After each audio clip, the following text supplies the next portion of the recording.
Hi, everyone, and welcome to our AAV Data Challenge.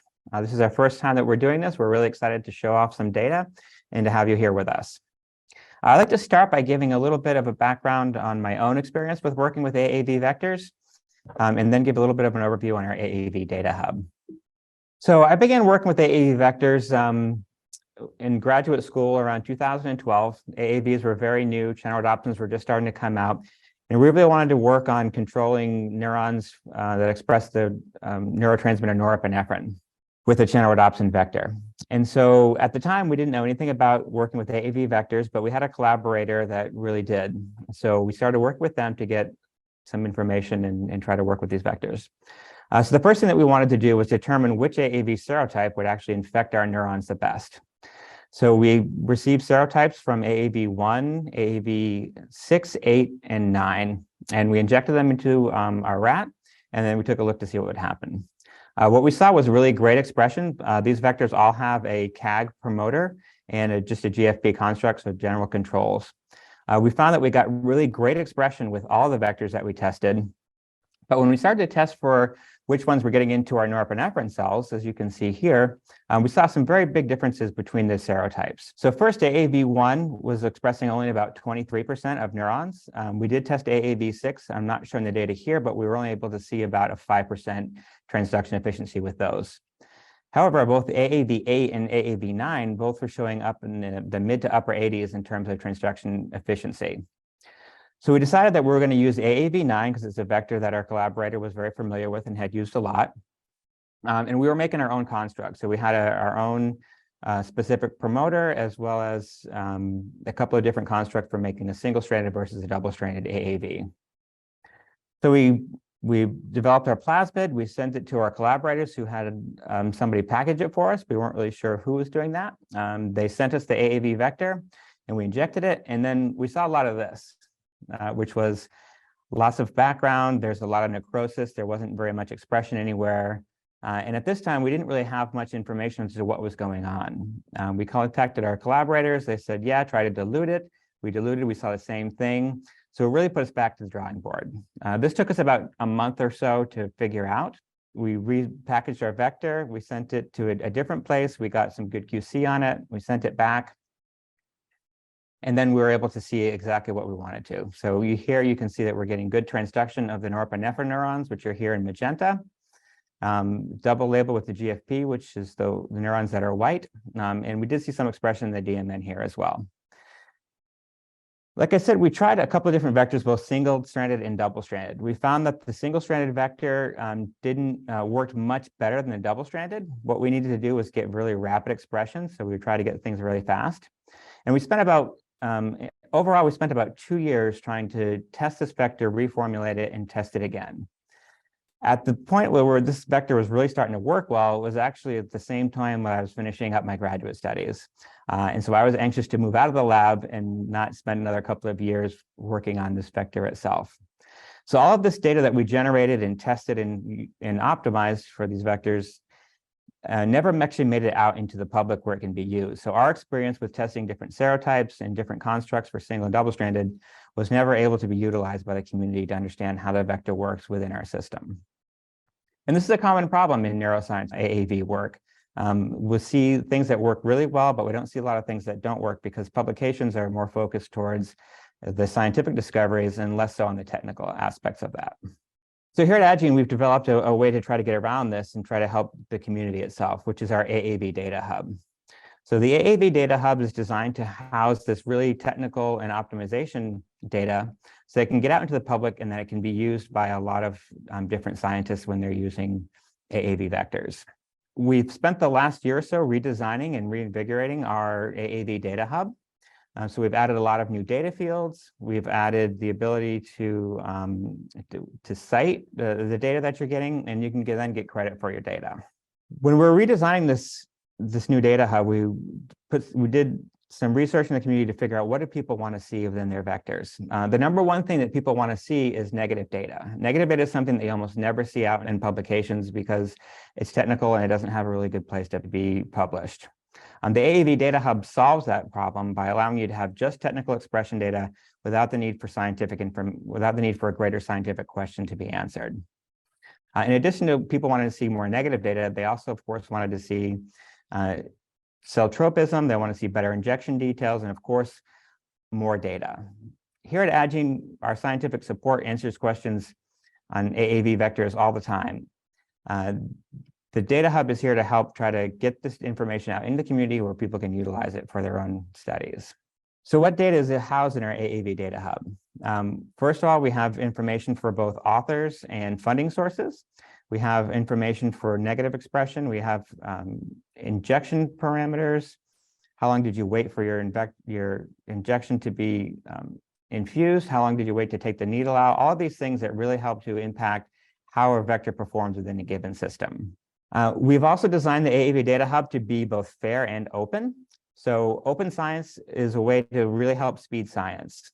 Open data initiatives are something that are really on the forefront right now. A lot of funding agencies are mandating that people are sharing their data, and the AAV Data Hub is a place where you can really do that. We've also designed it to be fair. So is it findable? Is it accessible? Is it interoperable? And is it reusable? Working with our friends over at DataCite, we have designed our metadata so that things can be findable and reusable. And we've also licensed the data so that it's completely able to be used by anyone who comes to our website, as long as they're given attribution to it. And this is what the CC BY license from Creative Commons does for us. There's also a lot of benefits for sharing your data. So first of all, you can get credit for work that you normally wouldn't be able to publish because it doesn't fit into a larger scientific context. We're also giving citable DOIs through DataCite, so you can cite this and people can put it on their CVs, and you can also get more credit for doing your work. You can also get free Addgene swag and discounts on viral vectors if you submit your data to our AAV Data Hub. So now I'd like to introduce our judges who are here to answer your questions. So first we have Dr. Connie Cepko. She is a Bullard Professor of Genetics and Neuroscience at Harvard Medical School. She's also a Howard Hughes Medical Institute investigator, and her laboratory focuses on fate determination in the retina, and more recently they've been studying mechanisms of photoreceptor death in diseases that cause blindness, such as retinitis pigmentosa and macular degeneration. We also have Dr. Ian Wickersham, who is a principal investigator at the McGovern Institute for Brain Research at MIT. Where he started the neurogenetics engineering group. And Ian's lab also develops lots of new interesting viral tools for testing out neurocircuitry and specifically doing monosynaptic tracing studies. And finally, we have Dr. Bobae An, who is a senior postdoc at the synthetic neurobiology group at MIT, where she researches novel methods for mapping brain circuits and applying such tools for brain function in disease. And now I'd like to introduce our two data challenge winners. The first is JJ Kim. JJ Kim comes from Johns Hopkins University, where he is an MD PhD student, and he utilizes viral vectors in his research. We also have Dr. Eugene Dimitrov, who is an assistant professor at Rosalind Franklin University, where he studies stress and pain pathways. Unfortunately, Dr. Dimitrov wasn't able to join us today for this presentation, but we do have a video recording of his data that we can present to you. So now I'd like to turn the screen over to JJ Kim so that he can give his data presentation. I'm JJ Kim. I'm a second-year grad student in Johns Hopkins University, and I'm part of the O'Connor lab. So the O'Connor lab studies trigeminal afferents, so a lot of the primary sensory neurons that sit in the trigeminal ganglion that are responsible for facial somatosensation and proprioception and such. And I just want to share like a fun kind of side project I started doing, testing out some of these AAVs.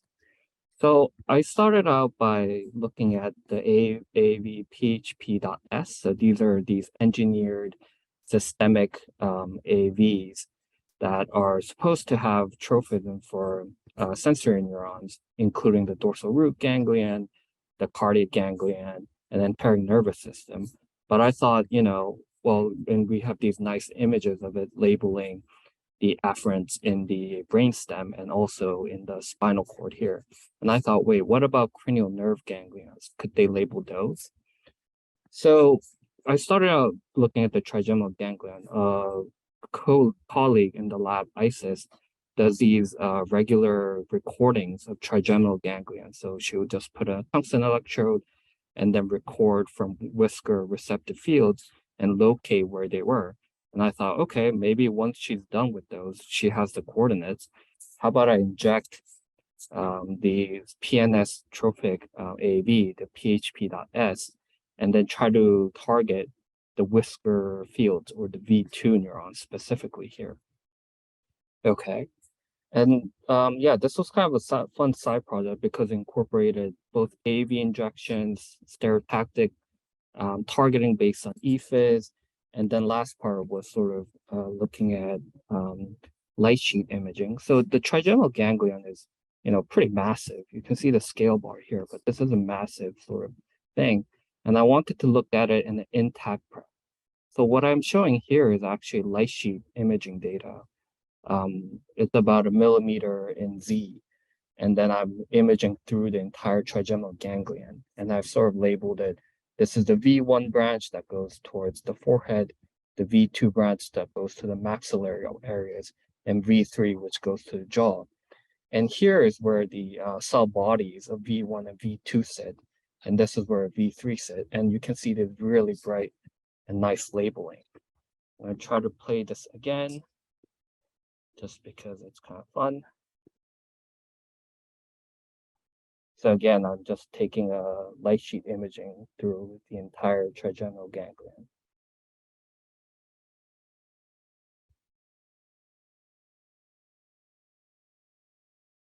And just to add, these were trigeminal ganglions that were cleared with cubic R and then was embedded in agarose such that I could image it nicely. And then after that, I was like, okay, maybe I should zoom in and see what's going on, particularly in the cell body region that I mentioned. And this is what we see. I have these really nice, cool images where you can see the cell bodies distributed here. You can see the axons, both the sensory part and then going towards the brainstem, that are really nicely labeled here.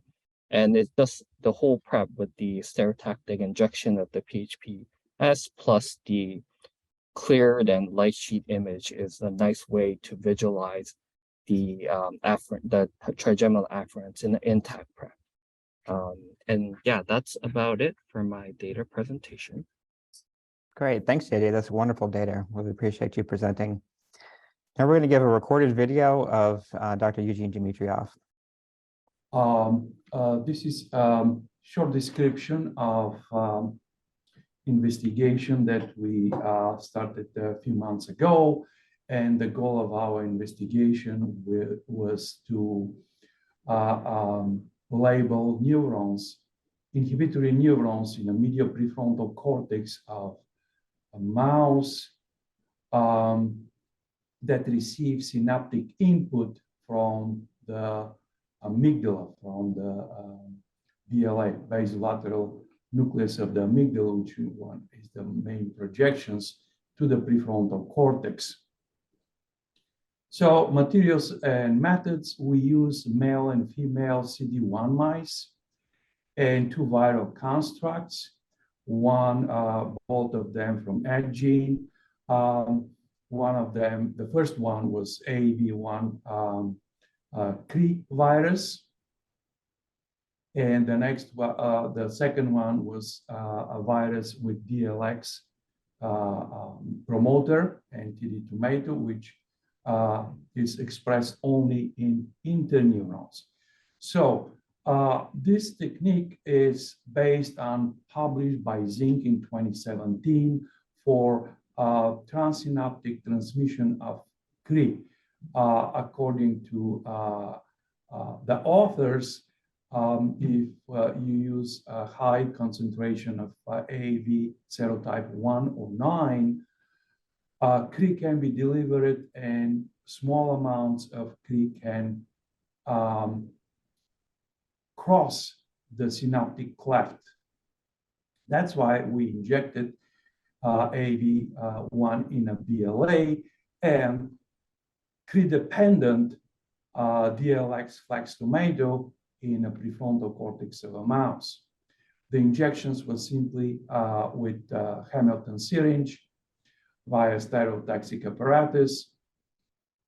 Pressure injections, we injected about 100 nanoliters of AAV into BLA, non-diluted virus, and about 200 nanoliters of AAV9 into the medial prefrontal cortex, and the mice were killed and perfused 3 weeks after the viral injections.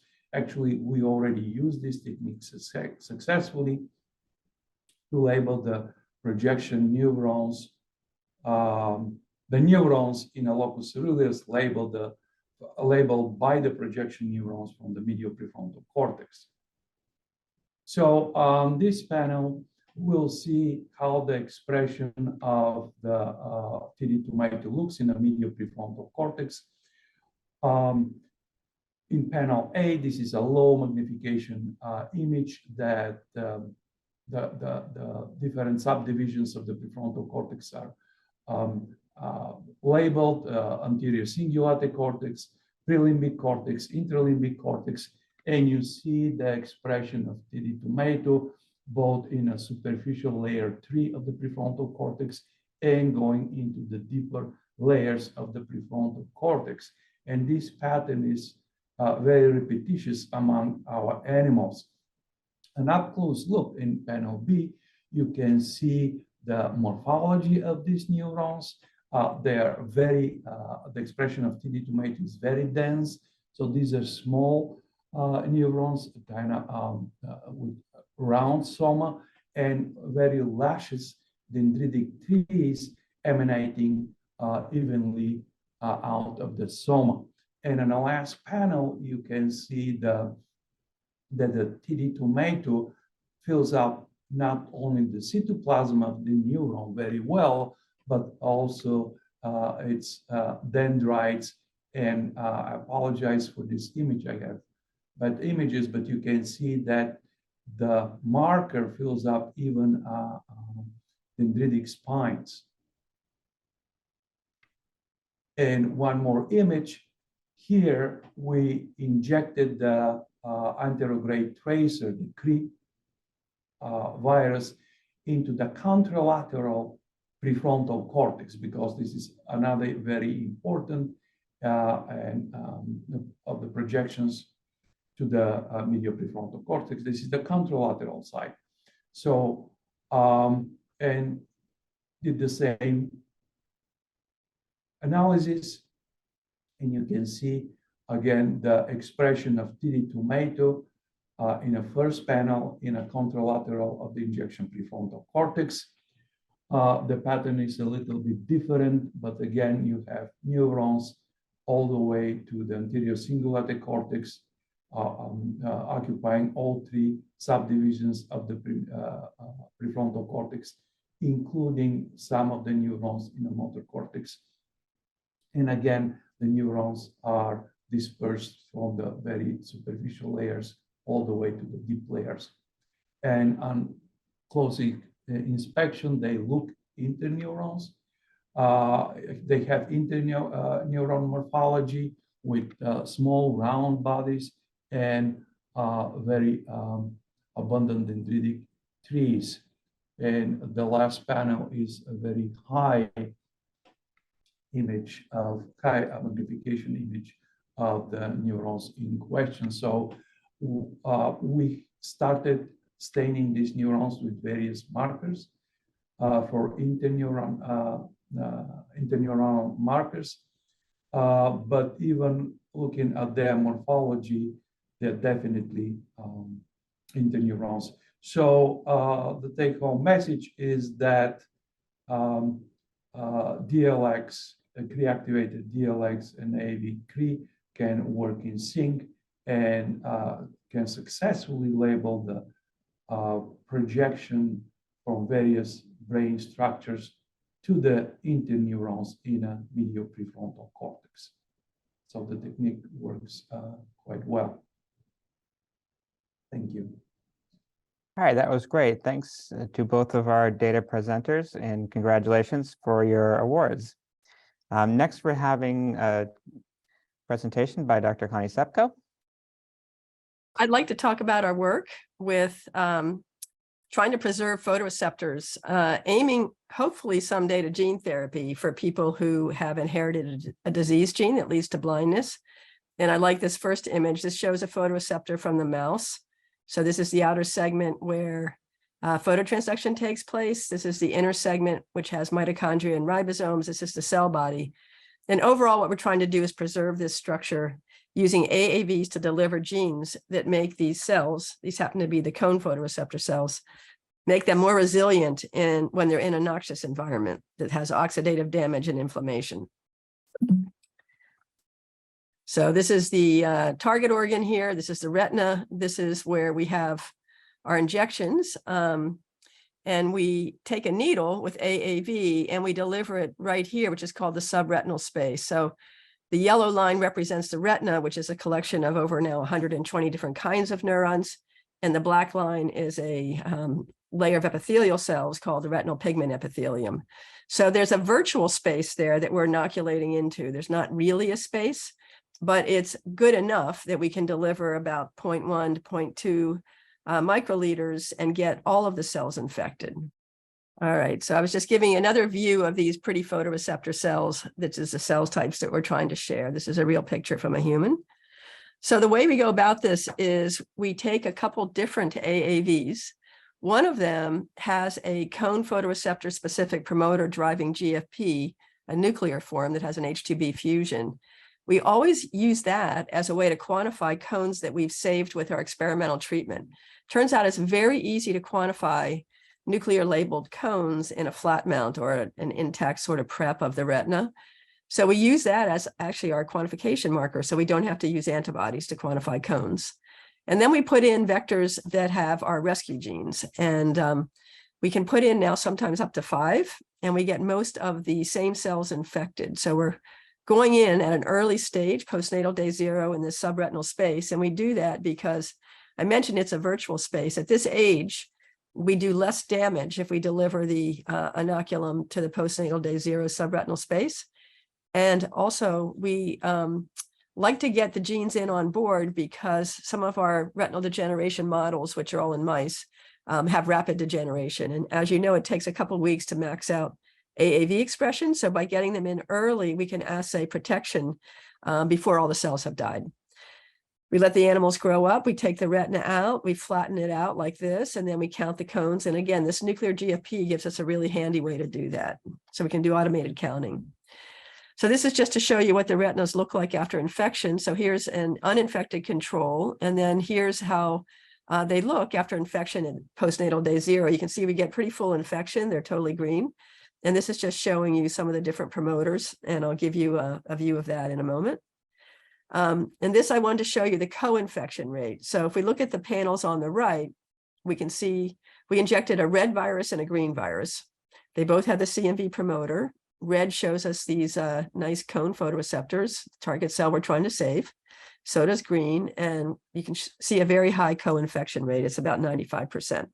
And when we put in 3 or 4 or 5, we still have a very high co-infection rate. We haven't quantified that as well, but it's quite high. I just wanted to point out a couple things about the way that we assay promoters. And I know that people often use CMV or CAG because they're supposedly very generic, and they really aren't. So here's 2 examples of our experience. So postnatal day 0 infection with CMV GFP. What we see here is a lot of cone photoreceptors and a few rods. There's lots of cells down here that you can't see because they're not labeled. But if we use the same titer, the same capsid, the same inoculation site, when we just switch to the CAG promoter, now you can see we have much more expression. We don't get as good coverage actually of the cones. We have more rods. These cells here are interneurons called horizontal cells. There should be bipolar cells here, but they're not. There's amacrine interneurons and ganglion cells. So these again just show you how different these 2 broadly acting promoters can be. Again, same vector, et cetera. The other thing I wanted to point out is something that kind of surprised us. So again, the same vectors injected to the same place, same dose as what I just showed you. I just showed you the CAG promoter injected at P0 and looked at a few weeks later. We get all these cell types, lots of neurons. if the same vector, injection site dose, et cetera, is delivered a few days later, we get a very different view, and that's shown here. So we lost, for example, all the amacrine cells, these interneurons. We lost the horizontal cells. We still have photoreceptors, but now we have mostly Mueller glia cells. We think that's probably because at this stage in development, which is postnatal day 6, the Mueller glial cells have put processes up on this surface where we inoculate, and it's taking up most of the virus so that it can't penetrate into the neurons that are on the inside of the tissue. So I think it's important, again, to do all of these kind of background experiments, which I think people know they have to do, but we were surprised how dramatically different it was by just changing the age. This is a period during development, so, you know, that's part of it. And the other thing is I think we've now assayed about 9 promoters that are said in the literature to be cone promoter specific. This is human red opsin promoter, another cone specific one, cone arrestin, a rod specific one, human rhodopsin, and another rod one. And I'm not going to go through the details, but just to say that none of them are rod or cone specific. They do show primarily expression in photoreceptors, but this one down here on the right, for example, is supposed to be a rod specific promoter. That's these faint cells in here. And then at the top of the section, you can see very bright cone photoreceptors. So it's actually stronger in cones than it is in rods. So again, it's really important to pay attention to all the details, despite what it says in the literature. So we wanted to then not always rely on GFP expression, but look for the DNA of the AAV genomes to see where is the AAV genome going. And we were interested in that for a couple of reasons. We had some cell types that we didn't see expression when we used different promoters. And we were wondering if that's because they didn't get infected. And we used a number of different capsid types. So Sean Wang and Sylvain Lepan used a method that we call saberfish to detect individual AAV genomes in tissue. And I just want to tell you what that method is. So it's basically a single molecule fish method, similar to what Raj developed a while ago. So one can then develop small oligos that tile across a single RNA molecule. And the original one that Raj used had a single fluor attached to each of these oligos. And you might use 20 of these oligos, but you still didn't get a very bright signal. It was useful for cells in a culture dish, but not for tissue. So we joined with Peng Yin's lab to develop a very similar method, but with an enhanced detection. So still, again, these oligos tile a messenger RNA about the same size and number, but there's an extension that's on each oligo that has a repeated 10 base pair sequence, repeated about 40 times. So there's about 40 target sites for hybridization of oligos that are detecting those 10mers. So this gives a huge amount of amplification for the signal, and it works really well. This is published. I'm not going to go through the details, but you append these repeated sequences in a reaction that you do in a test tube called single amplification by exchange reaction. So at any rate, you can generate these this very sensitive method, and you can detect single AAV genomes. Oh, before I show you that, I just want to plug one other method that might be useful for those of you who want to look at the RNA expression in a tissue section of a specific cell type. And this was, again, a collaboration with Peng Yin's lab we just published. And what I wanted to point out is if you have a single cell that you've, let's say, infected with AAV, maybe transsynaptically, and you want to get the RNA data from just that cell, you don't want to do a lot of dissociation, having to sequence a whole bunch of cells to find the one that you want. There's a method now that you can read about where you can label a single neuron in the tissue section and capture the cDNA just from that section. This was the work done by Emma West in my lab, again, in collaboration with the Peng Yin lab. So I think this is a very powerful method for people to get around the problem of having to dissociate all of the cells in a tissue when you only want to look at a small subset. And Emma looked at individual amacrine cells here that are very rare in the retina, and it worked great. Okay, back to AAV genome detection.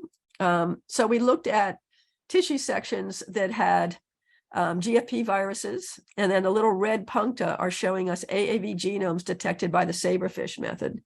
And our question was, are the cells that are not GFP positive, do they have genomes?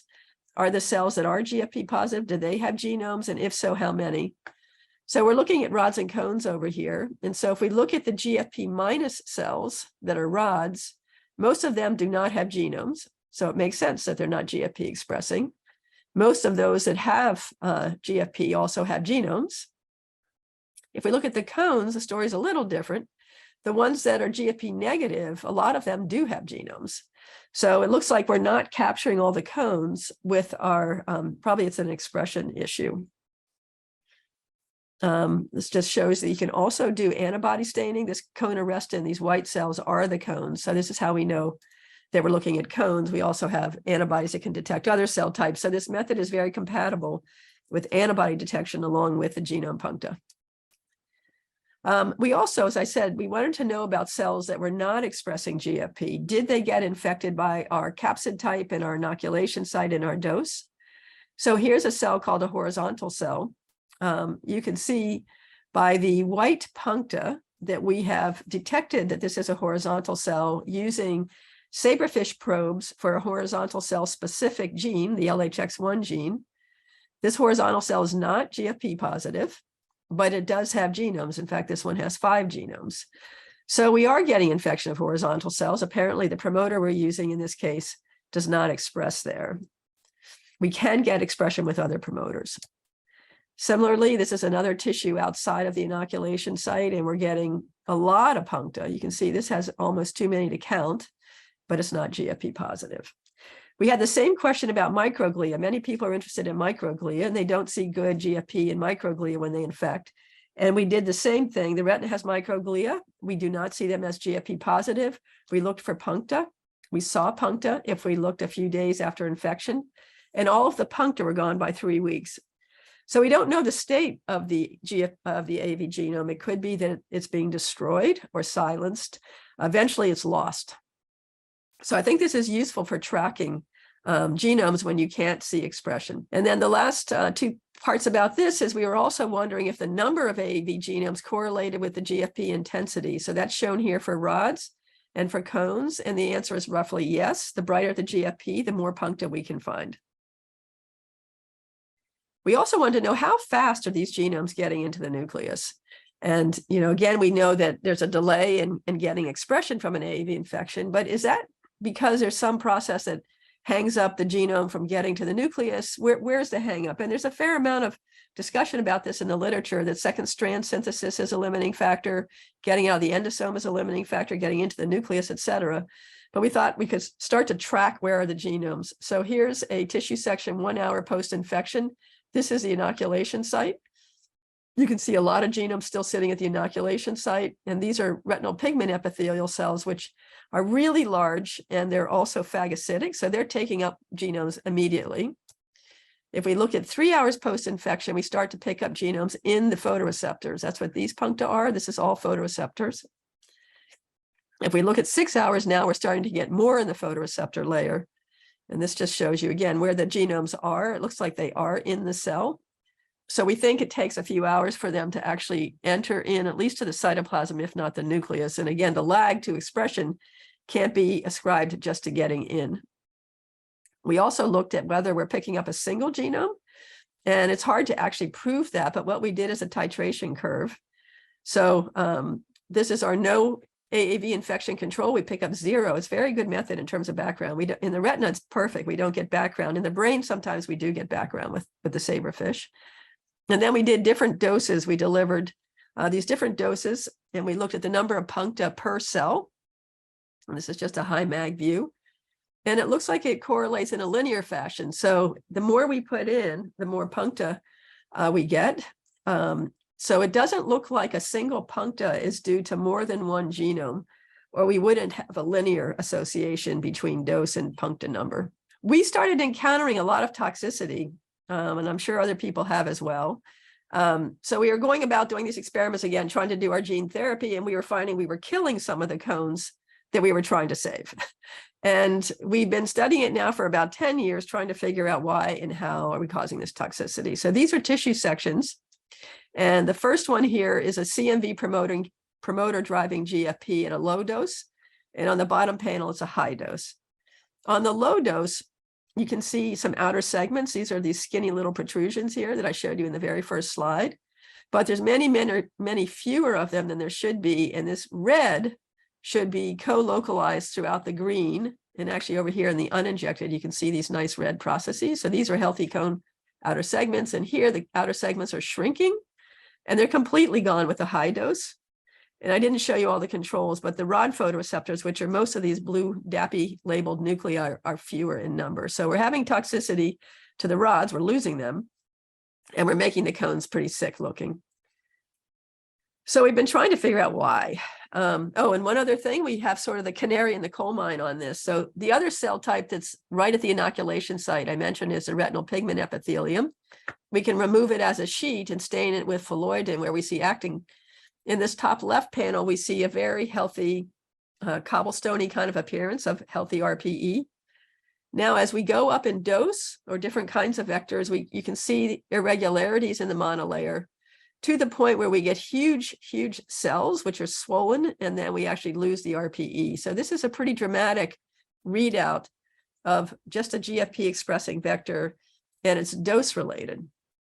So we started trying to figure out why. Oh, and I wanted to also point out it's local to the infection. So the red sort of shag carpet here is the cone outer segments in an area that's uninfected. And then the area that's infected, which you can tell from GFP, is shown over here. And now we've lost the cone outer segments. But we don't see much loss beyond. So if there is a toxic soluble molecule, we would expect to see toxicity beyond the GFP labeled area, and we don't. So it's quite local. So we've tracked now a lot of things. We thought it was our preps, that we were making bad preps. We make our own preps. So we've had 3 different facilities make preps, and they're all toxic according to dose. We've tried 5 different capsids, same problem with all of them. We actually looked at protein gels with the different preps to see if dirty preps, lots of cellular proteins, correlated with toxicity. And it was absolutely not correlated. Some of the cleanest preps had the worst toxicity. Some of the dirtiest preps did not. So absolutely no correlation. And we assayed for endotoxin, didn't see it. So then we figured out over time and a lot of hassle what it did correlate with. And it turned out if a promoter was active in the retinal pigment epithelium, we had toxicity, including a specific one called the BES1 promoter. And if the promoter was specific to rods or cones or both, we never had toxicity. No matter how much we injected as much as we could, no toxicity. Dose was important. Again, if we put in as much as we could of the photoreceptor ones, no toxicity. If we put in a small amount of the RPE active ones, we got toxicity. And as we went up in dose, it got worse and worse, as I just showed you. So we're still trying to track this down. We're going to the innate immune pathways, trying to see if it's inciting innate immunity. But we did work with Kai Chan, who was a postdoc in George Church's lab, to look at one pathway which is known to be triggered by AAV, which is the TLR9 pathway. And that's shown here. So this is a sensor in the endosome that can recognize unmethylated CpGs, which are on the viral genome, as well as some other aspects of the cellular DNA. And when it detects this, it dimerizes and it triggers a pathway through MyD88, which results in interferon secretion.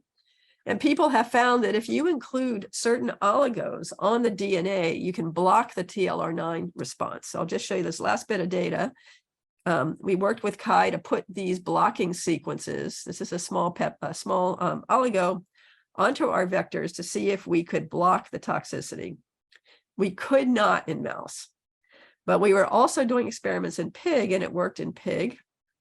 That's these panels. So this is a CMV GFP, 3 different pigs, and we've lost the cone outer segments. That's this white stain, so they should be nice and tall here. If we put in the blocking peptide, now we have much better looking outer segments, and we have fewer microglia. Microglia also migrate into the area of toxicity. If we have the blocking peptide, we don't have microglia in the area of the photoreceptors. If we don't include the blocking oligo, now we have microglia in the photoreceptor layer. So this can work, at least for some inoculation sites and species, and we're not sure why it doesn't work in the mouse, but it's a possibility if anybody's having trouble. It's a small oligo, you can just include it in your vector. So I'll stop there and be glad to take questions later. Thank you. That was really interesting. I have lots of questions about these things. Okay. Okay, next, Dr. Ian Wickersham will give his presentation. Okay, so hi everybody, and thanks a lot for the invitation to participate. This is great. So I'm gonna tell you about our work using rabies virus for tracing inputs to selected cells in mammalian nervous systems. So this sort of inevitably almost uses AAVs. And so I guess that's one thing I'll emphasize throughout this, because that's the topic of this webinar. And so this builds on work that we did long ago at this point. And I'll just go through that as basic background. I think that'll probably take up most of the talk, but I'll get to our recent work with second generation versions of this, and also combining it with next generation sequencing and in situ sequencing. So nervous systems consist of in incredibly large numbers of, in many cases, very poorly understood, different and very different types of cells, types of neurons. And the connection patterns between them, which is arguably kind of the defining characteristic of nervous systems and you know, what makes them special as opposed to like a liver, is very difficult to ascertain by any normal means. You certainly can't look at a slide on a microscope and see which of the many different cell types are connected to each other, or which individual cells are connected to each other. This is an image from well over 100 years ago by Ramon y Cajal, just drawing a bunch of different types of neurons. And you can see that the processes are all just interdigitated, and many of these cells do connect to each other, but you can't tell just by looking at them what they are. And you know, it might, you might view it as I view it as kind of the most basic question in neuroscience of what cells are connected to each other, right? And that gives you a basic starting point, a wiring diagram, if you will, for understanding how any given piece of the brain is organized. And so, there's a naturally occurring tool which has proven to be quite a good way of getting at this, and that's rabies virus. So clearly an unpleasant pathogen, still a very dangerous pathogen in many parts of the world, not so much in this country because of vaccination. So this virus is just a wonderful means of identifying what cells are connected to what. I'm just starting my little timer here, sorry. Because this virus spreads between synaptically connected cells, specifically, apparently, and in one direction, which makes it particularly useful. It spreads retrogradely from a neuron to the cells which are presynaptic to it, in other words, that give input to it. And so it spreads retrogradely from so-called postsynaptic cells across the synapses to presynaptic neurons that are connected to it. So that's very useful. There are asterisks by both retrograde, in the peripheral nervous system. It's been found that this isn't necessarily true. It's not always unidirectional. And the degree to which it's really specifically labeling neurons that are actually connected as opposed to sort of potentially connected is a little less clear. But essentially, these are both held up quite well in many instantiations of this technology. So essentially, initially, rabies virus was used simply to inject in, for example, a muscle and then allow the virus to spread retrograde, and it spreads throughout the nervous system, essentially, over a period of weeks, in fact. In other words, it spreads to presynaptic cells, but then it also keeps spreading from them to cells that are presynaptic to them. And overall, that makes it less of a useful tool, because you really don't know at the end of the day what is specifically connected to what. And also, there was no means of specifically targeting all this to a given cell or cell type of interest. And so what we came to call monosynaptic tracing was the system that we devised for restricting the spread of rabies virus to a single synaptic step, so that you could initiate an infection in one group of cells, and it would then spread to the cells which are directly connected to them, but then stop. And the way we did that was to delete a gene from the rabies virus, from the viral genome. And the gene in question, and there are only 5 genes that one could choose from. Rabies virus is apparently fairly simple virus, is this G gene, the glycoprotein gene, which encodes the glycoprotein that coats the viral membrane. So it's the envelope protein of the cell, and deleting that prevents the virus from spreading from one cell to the other. We also replaced this gene, and this is typical now, with the gene for a fluorescent protein, basically something to report the presence of the virus. And the basic crucial, the crux of this approach is to express that deleted gene, not from the viral genome, but by some other means in the cells that you want to allow replication of the virus in, and to map the inputs to. And so expression of this deleted glycoprotein gene in trans, it's called, in some other, by some means other than leaving it in the genome, allows the virus to spread, to replicate within infected cells that express this glycoprotein, and to spread to cells which are presynaptic to them. So then the last piece of the puzzle for this was how to selectively target the initial infection to a particular group of cells. And for that, we used a trick of coating the rabies virus with the envelope glycoprotein from a completely unrelated virus, an avian retrovirus that was completely unable to infect mammalian cells. And then that allows you to selectively target the infection by this so-called pseudotyped virus to a particular cell, even a single cell or group of cells, if you prefer, that express the receptor that you've engineered to express the receptor for this avian virus. So that receptor is called TVA. Bottom line, in the targeted cell group, you have to express 2 genes, right?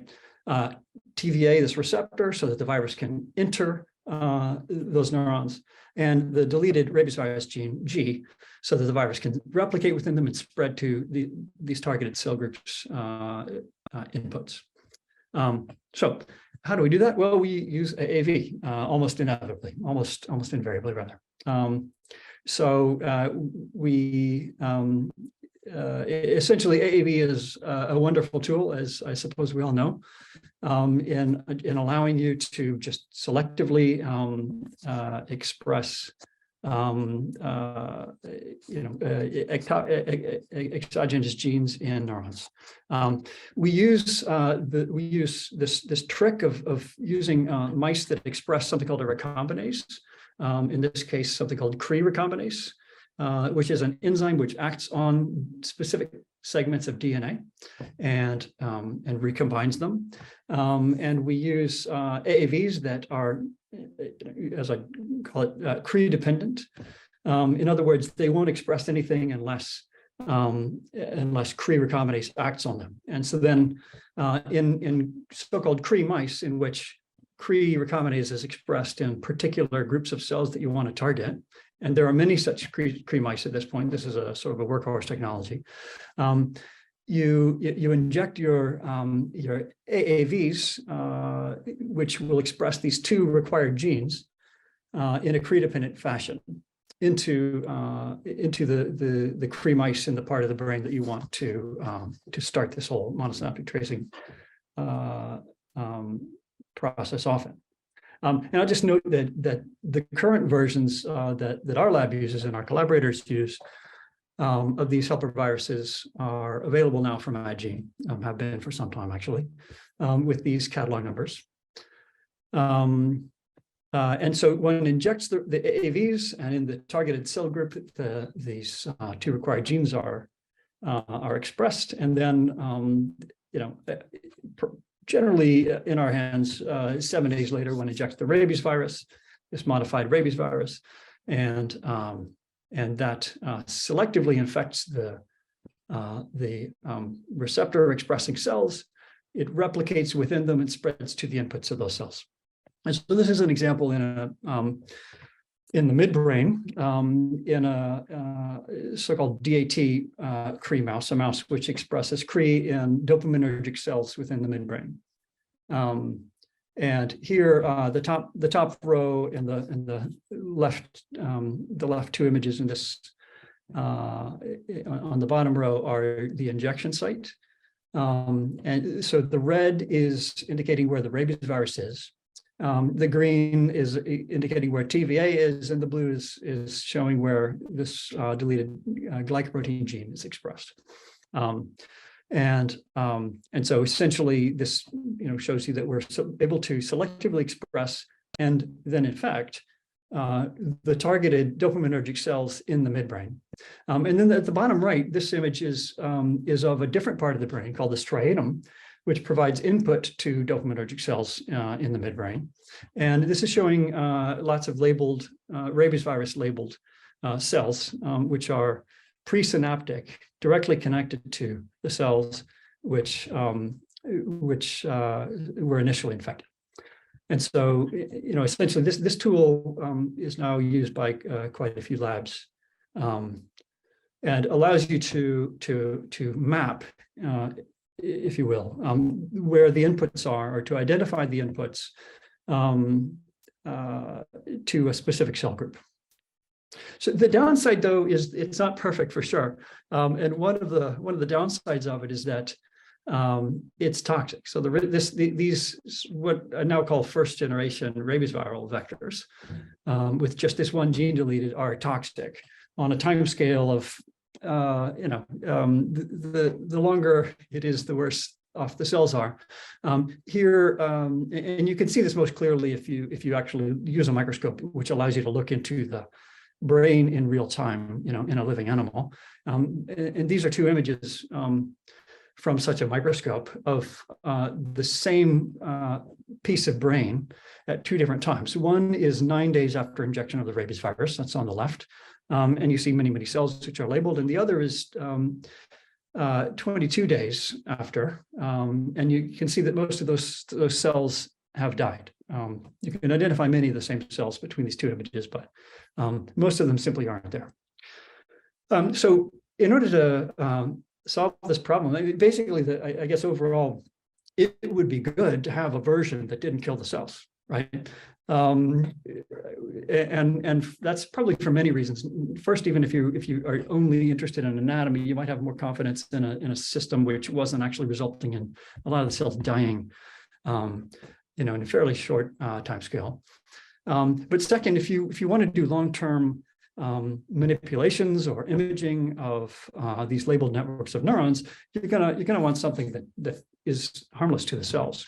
And so we essentially have made such a version. And the way we've done that is to proceed from deleting one gene to deleting two. And so, in the middle here is our first generation viral genome, and on the bottom is our second generation so-called viral genome, which has not just the glycoprotein gene deleted, but also this large protein gene. It's like L. It stands for large because P was taken for this phosphoprotein gene, but it's the viral polymerase that's encoded by this gene, and effectively that's required by the virus to do essentially anything inside the cell. And so here's a little cartoon from a review by someone else of what deleting of the viral life cycle here within a cell. Deleting G only stops the virus from leaving the cell, essentially. It doesn't prevent any of the previous activity in the cell, specifically expression of the viral genes to a very high level and replication of the virus to many, many copies within a given neuron. Deleting L, the polymerase gene, does exactly that. It prevents the virus from doing almost anything, even expressing genes from its genome except to a very, very limited degree that comes from the fact that the virus has to carry with it, each individual viral particle has to carry with it a few copies of this polymerase to get this ball rolling when it infects a cell. But essentially, deleting L in addition to G, or instead of G, prevents the virus from expressing anything and from being toxic. So then this becomes a matter of expressing both viral genes, both deleted viral genes in the targeted neurons, instead of just one. So unfortunately, L is too large really to put into an AAV. So we have to use a knock-in mouse line that we and collaborators made in order to express L. But apart from that, we use the same helper AAVs that we do for the first generation system. And again, those are available from Addgene. In this case, so I'm just going to show you just a little bit of an example of doing this. So this is actually not using a Cree mouse. This is using an AAV2 retro, i.e. a retrogradely infectious AAV expressing a recombinase, in this case, flip recombinase, to retrogradely target corticostriatal cells. That is cells in the cortex that project to the striatum. And so it's basically the workflow is first one injects the AAV2 retro in the striatum in this case, and then these helper viruses back up in the cortex. And then essentially this retrograde targeting by the AAV2 retro is taking the place of using a Cree mouse, or in this case, a flip mouse, flip being another recombinase like Cree. So essentially this works quite well, depending on the configuration, I'll say. So this shows you in the top row, that's the injection site. The green is again indicating where TVA is, this viral receptor. Blue, which has been turned off because we have the luxury of doing that, and this helps us preserve the health of these starter cells, these initially infected neurons, is reporting the expression of the glycoprotein. But we've turned this off with another molecular trick at this point. So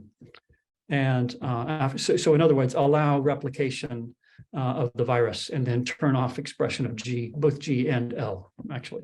And so you can see many red cells in the top row. Again, that's the injection site. And in the bottom row, you see input regions, other parts of the brain where there are labeled cells. Secondary motor cortex, secondary somatosensory cortex, contralateral primary somatosensory cortex, and thalamus. And crucially, of course, the idea behind the second generation system is to allow long-term experiments on these neurons. And this is just showing you that for weeks, well beyond 6 weeks, actually, and it's essentially for as long as we followed them, we were able to image the activity, in this case, of synaptically connected layers of networks of neurons.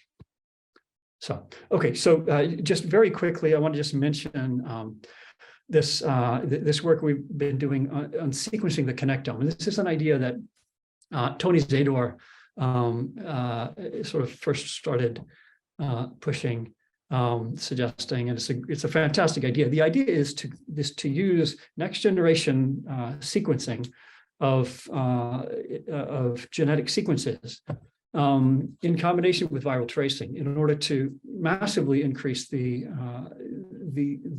information one can get from any given experiment. And so in our implementation, and this is done in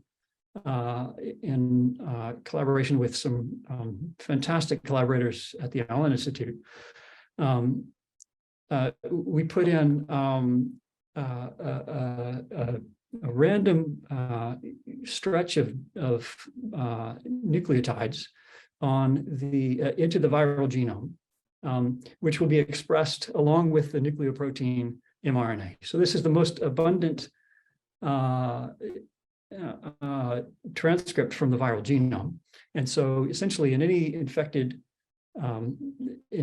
cell, all of the nucleoprotein transcripts will have a unique barcode, unique to the viral clone, which was used to infect that neuron. And every viral clone, to a first approximation, has a different barcode that it expresses.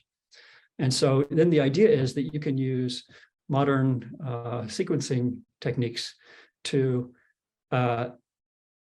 look at the barcodes which are expressed in individual labeled neurons, as well as the mRNA, and this is key, that those neurons express. And that way one can identify what the cell types are of the presynaptic cells and of the postsynaptic cells.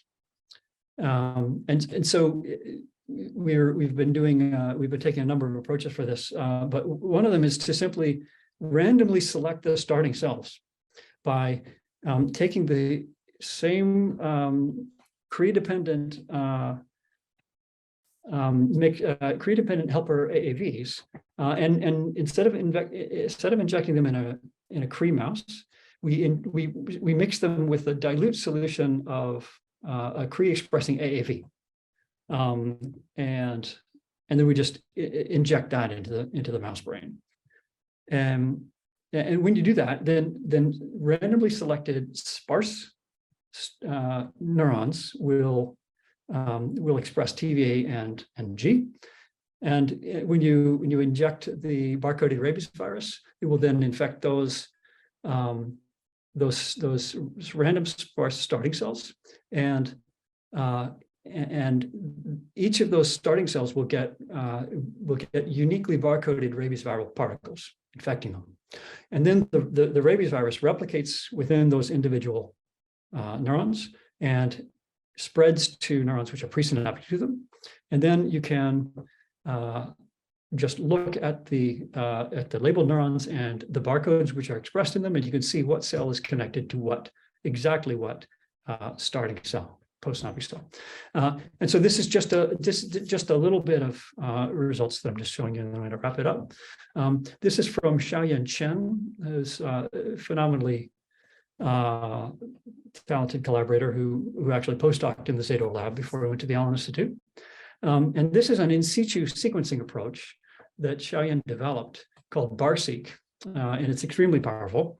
And it allows you to, in a very, very high throughput way, very, very cheaply, and actually very accessibly, identify what the mRNA that's expressed in hundreds of thousands of neurons is simultaneously, right? So essentially, it's single cell in situ, like i.e. in a slice of brain, sequencing of both, in this case, the barcodes, which are expressed by the rabies virus, and the complement of mRNA genes that are expressed endogenously by the labeled cells, by each individual labeled neuron. And that allows you to identify what cell type is the cell type rather of each labeled cell, and also what starting cells it's connected to.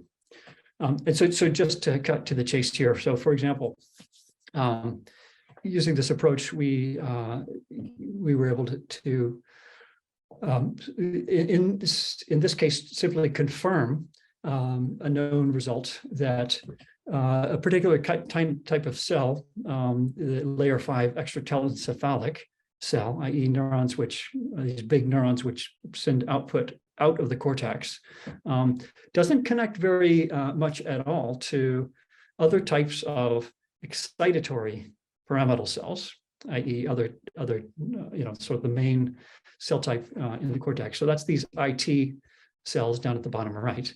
Only 5% of the barcoded IT cells got input from from layer 5 extracellular cells, ET cells. But half of the labeled layer 5 ET cells got input from other layer 5 ET cells. And most of the inhibitory cells, the GABAergic neurons, got input from, only a minority rather of 29% of the GABAergic cells got input from the layer 5 cells. So anyway, this is early days, but we're very excited about this project. And I just want to thank the individuals who did a lot of this work and the funding agencies. And I'll stop there. Okay, that was great. Thank you so much. Yeah, that was great presentations from both of our judges. We do have a couple of questions coming up into there. If anybody has a question, please put that into the Q&A section on the bottom of your screen, and we'll try to answer them for you. So first question, I think this is for Dr. Cepko. How did you determine the amount of AAV which are low or high doses?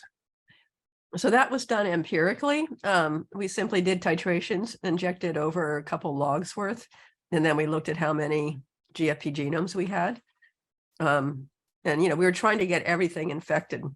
And we could do that with a photoreceptor promoter vector. Then we would get everybody infected and no toxicity. And then when we went to the RPE, we started looking at the same thing. We did a dose titration and we looked at AAV genomes in the RPE as well as toxic readouts. So, basically low to high sort of is determined by what fraction of cells end up being GFP plus. And then we correlated that with toxicity. Mm-hmm. Yeah, that was really interesting. And we've got a second one. I think this is also for Dr. Cepko. Would lentiviral vectors work for retinal transduction? Could you talk about the pros cons of using vectors other than AAV, such as HSV or lenti? Yeah, so lenti, so a couple of things. So lentis are bigger in terms of cargo capacity, about 2-fold to 3-fold, depending on how you configure it.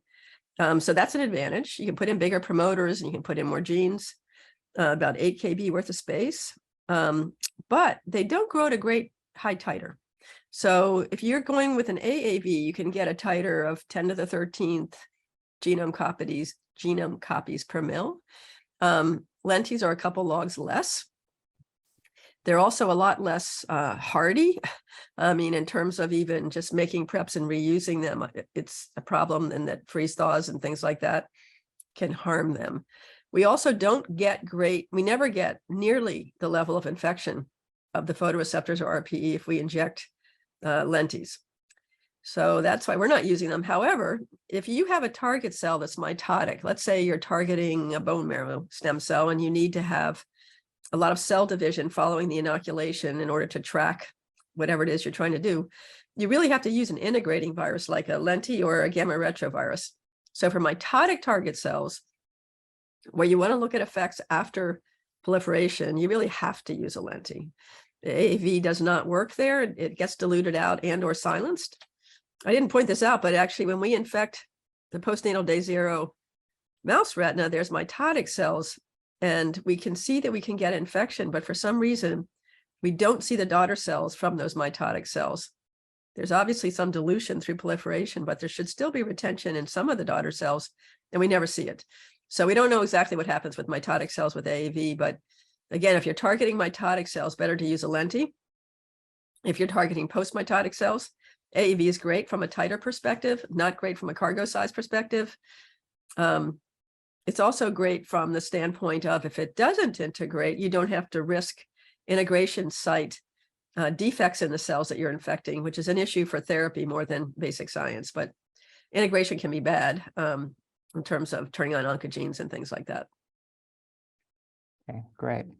So I have a couple of questions as well I'd like to ask. The first one is actually still for Dr. Cepko. I'm sorry. So do you find that do you have any different challenges working in the retina with AAVs and people may have kind of with working in their brain? Are there certain caveats that you find specific to their retina that others may not have to worry about?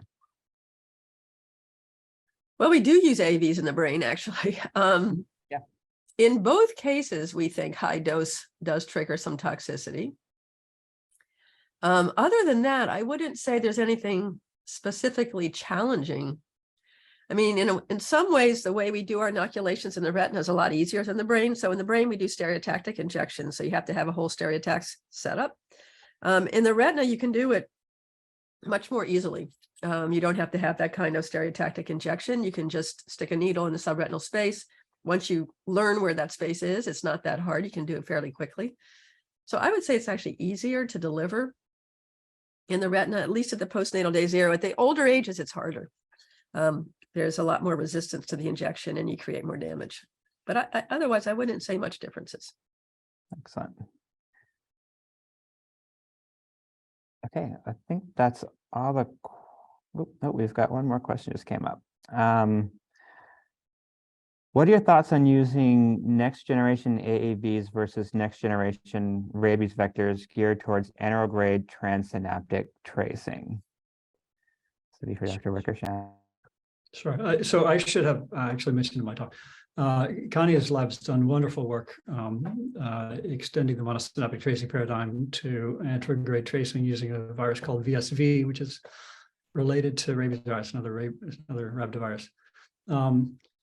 So with rabies virus, I'd be interested in hearing Connie's perspective. But I mean, I'm not personally optimistic about using rabies virus for anterograde transsynaptic tracing. It's just sort of built for going retrogradely. The AAVs, next generation AAVs, I guess I'm not sure exactly what you mean by that. There are published systems. A guy named Brian Zing from UCLA and Li Zhang's lab has shown has done beautiful work showing that you can use AAV as an anterograde transsynaptic tracer. The problem with that is that there's no way of genetically targeting that to a specific group of starting cells. So it's it's a bit, I guess, esoteric, but in other words, you can inject that into the brain, a piece of, whatever location of the brain, and it will be taken up by neurons, passed through those neurons, right? So that, without actually infecting those neurons, in other words, the virus, the AAV that's actually released from the axon terminals hasn't actually infected those cells per se, that cell per se. It's just been passed through them, transcytosed. And so, there is, bottom line, at least the usual ways you would think of to have AAV expressed in, do something in some targeted group of neurons, you can't do in that case. Anyway, Connie, do you have thoughts about that? Yeah, no, I think that's exactly right. That, you lose the advantage of replication, which could give you sort of the match between the two cells that are connected. So it's not going to work with like a bar-coded strategy like you're using, which looks really cool, by the way. And then in terms of anterograde from VSV, it's been hard going for us. We can get anterograde spread pretty readily with the replication competent form, but then you don't have control. As you've developed for the monosynaptic system with rabies, you really need to have that kind of control to interpret your results. And what we're running into is what makes VSV so safe to work with. So VSV, if you get infected, in the wild, you don't get sick, whereas rabies obviously can kill you if you're not vaccinated. And it's because VSV is very sensitive to the innate immune system, particularly interferon and other cytokines. And what we're finding is that when we sort of cripple the virus, making a delta G version and also changing some other genes to make it less toxic to neurons, it doesn't spread as well. And part of the issue is the AAV infection can trigger some cytokine release, which then a second infection with VSV limits the VSV replication. So rabies has evolved a way around that. We can now get the VSV to replicate and monosynaptically spread, but we have to do a double knockout mouse for the interferon system, we have to deliver other drugs or viruses to also negate some other aspects of the innate immune system. So it's becoming really hard, and it's because of the biological sort of sensitivity of VSV in that scenario. So we're still working away. Shang Ma in my lab is heroic, and he's been working away on it. We're still hoping that we can get it to work so that it's reasonable, but it's hard. I think antrograde is also just inherently a little less efficient. You know, you have to get the virion to assemble and bud, sometimes a long distance away from the inoculation site. And so probably just fewer virions get there and bud properly, but it can happen. Okay, great. That's a great answer. I should Go I should just add, there is an HSV approach to doing that, Yeah. and that builds on work from Lowe and Anderson at Caltech, but that's been taken up by Minhua Lowe's lab, and you know, and they've published a couple of papers on trying to make a monosynaptic version of that. So that's all. Okay, great. Thank you both. Okay, I think that's about all the time we have for today. I want to thank all of our judges for coming and giving talks and participating in this event. We really appreciate that. And again, congratulations to both of our data challenge winners with JJ and Eugene. We appreciate you submitting data, and we hope to see everybody else at our next event if we have one.